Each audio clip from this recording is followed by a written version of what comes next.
Okay, when you talk about cars for Florida, there's convertibles, there's hot rods, there's beautiful cars.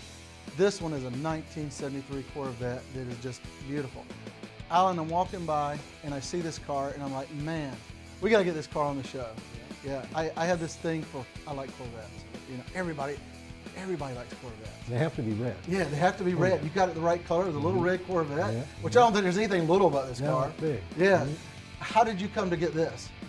We love to come to the old car cruises, and I just wanted something that I could bring to the cruises. And we were at a dealership actually in Clearwater, looking at old cars, and my wife spotted the Corvette. Yeah. And of course you did. Of course you did. Yeah. Yeah. It was a lot more than what we were anticipating spending, but when we saw it, we had to have it. Wow. I mean, it's beautiful. Let's, gosh, we got to start somewhere. Let's start with this motor because this is a rare 454. It is, yeah. It's 454. It's the biggest engine ever put in a Corvette. Wow. Cubic inch wise. Cubic inch wise, yeah. It's matching numbers with the engine and transmission are all original. In fact, the car is pretty much original. I've got a few aftermarket things. I've got a stainless steel exhaust on it, aftermarket radio with a CD player, but everything else is original. Wow.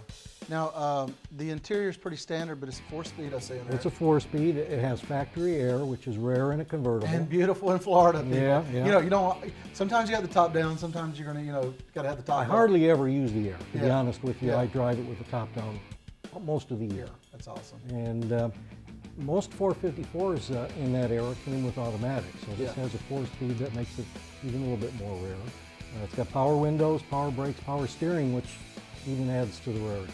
Wow. And you've owned a few Corvettes, right? I have this, well actually this is my second Corvette, but I've had a number of sports cars, a couple of English sports cars. Just been a sports car fan all my life. Well, you know, when you're going down the road, people are staring. I mean, they're waving and looking. Yeah, and, yeah. I mean, what kind of response have you gotten over the years? Oh, everybody loves it. They just love to see it. Everybody wants to ride in it and touch it. It's hard to keep the fingerprints off of it. Yeah, don't touch. I have one of those on mine. You know, look but don't touch. So yeah, it's the thing.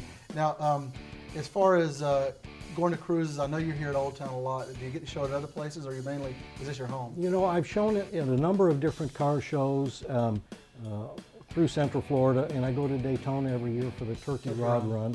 But I really like to come to Old Town because it doesn't take up my whole day. Yeah. I still work, and you know, my free time is kind of rare. So I can come to Old Town in the afternoon, spend a couple hours, do the cruise, and go on home. Yeah. Wow. Well, it's just a beautiful car. I want one. Everybody wants one. Yeah. It's the car that everybody is, you dream about. And I mean, it was a great year. It was probably one of the last years before they started to put, and I think 74, 75, they started putting all the smog controls and all that. So you had one of the last muscle cars. Right. So that's awesome. So, well, I appreciate you having the car on the show, and appreciate you being here. My pleasure. It's beautiful.